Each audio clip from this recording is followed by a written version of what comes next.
And then, like, I gained respect for him during the game with the same respect, with the same lens that everybody's seeing now.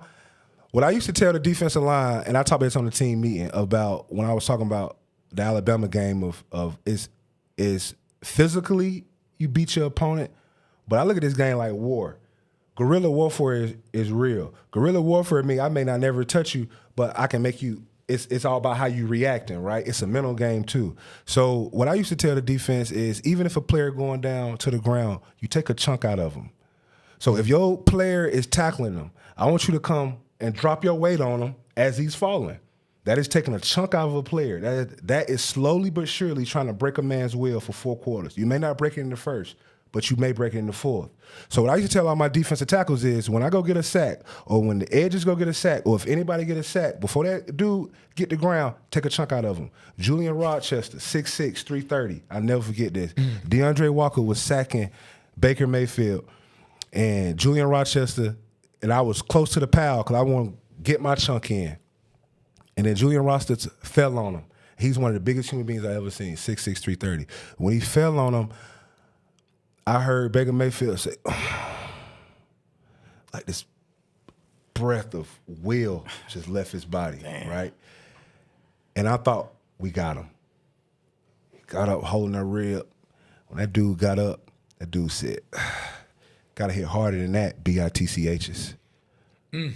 Woo-wee. I looked at him and said, hey, can't kill him, gotta beat him. So the Baker Mayfield y'all seeing now, at that moment in time, I gained my respect. He said you got to hit all that bitches. Yeah. As he's grabbing his ribs. As he's grabbing his ribs. Man. No, as he's as he's grabbing his ribs, man. He got up. And I'm thinking he finna say, Coach. That man said, you gotta hit harder than that, BITCHs. Oh, I said, oh yeah, you cold, boy. You got it. You got my respect. Wow. Man, you know, I love to hear that, because a lot of people only know the moment, us on the outside, only know the moment what you said to him after the game. Right. Not even realizing between those lines, there still was a level of respect. For sure. For him as a player and what he was out there doing. For sure. I had utmost respect for him after that, because that second half we got after him. Yeah. That second half we got after him, we was tearing them up, hitting them, and my guys were doing exactly what I told them to do. And we couldn't break them. And I watched that defense break a lot of guys. And we couldn't break them. And honestly, that viral moment, I've done a lot of interviews after the game. It's usually, okay, Devin, come over here. All right, boom. You ready? All right, go. All right. Y'all ready? Let's do it. That instance, I guess since it was a more media game, everything was live reaction. Cameras just rolling. So I'm yelling to the mans, yo, humble yourself, as he walking by, thinking that the interview dude gonna be like, all right, you good? Are you ready? Let's do it. I never knew that they were catching the whole thing. It was hot. Yeah. So honestly, I'm glad I said. Glad you said no, in my mouth? Come on, man. Normally, it would have been a lot dirtier than the way you just said it today, right? Yeah, for sure. Well, look, Devin. Like B-Rich said it earlier, man, when can we get you back? Because we didn't even dig into current day UJ. Because I was going through your videos and, doing some research on you and just watch. It seems like to me, and this is something we're going to have to talk about a lot of time because we already, another time because we already hit our number. But it seems like you really feel like those tight ends need to be utilized a lot more in the passing game. They do. If those same tight ends went to Penn State, they'd be up for the awards. Do you see them all on ESPN?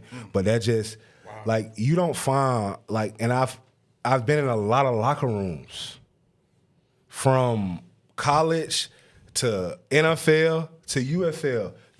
The reason why I call them guys avatars because I done seen as many tight ends as you gonna see. You don't find too many like that. 250 something outrunning DBs. But it's their bodies. They lean. Their arms touch their knees. Yeah. Right? They not high hip. Like they are perfectly built human beings. Yeah. And they speed sets them apart. Like when you got two freaks like that, they always open. Yeah. They're like, it's the same way, when I played with DeAndre Hopkins, he's still beast. He's still D4, man, I'm always open. Like, and we talking about a guy that got, huge hands to the point his hands so big they're mutated. He got to cut them.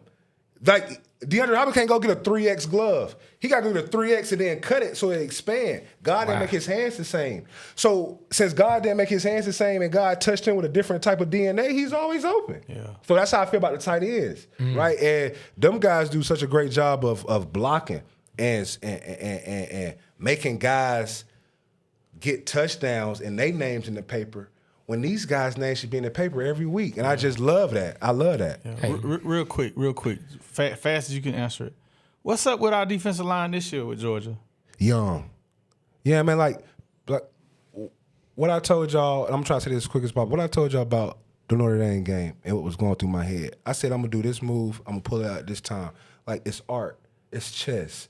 Right? It's also a mental aspect to it, and it's also a skill aspect to it. Like I say, a defensive end got to at least be a purple belt. You ain't got to be black, but you got to learn how to get them hands up off you. And that take time, right? When you got young edge rushers, that's why the NFL draft a guy that got 2 sacks, but he's 6'6" and ran 4.4. He already got the basis. I can teach him hands. Mm-hmm. But in college, you got to go out of your way in the offseason and get that. These guys young, like Mikael and Jalen and them, I saw a double swipe against Texas with 13. I saw Long going with 11 against Texas. Like, you saw them guys do moves, right? That's why they first-round draft picks. I think Georgia has conditioned the fan base to think that everybody's a first-round draft pick. First-round defensive ends are aliens. You can find a defensive end anywhere in the country when we start talking about drafting guys. When you got 2 guys from your school playing edge going in the first round, you ain't just going to replace that just because a guy was a 5-star. No, a guy got to go get that work. Yeah. So, like, a defensive end know what move to do, when to do it. It's just like boxing.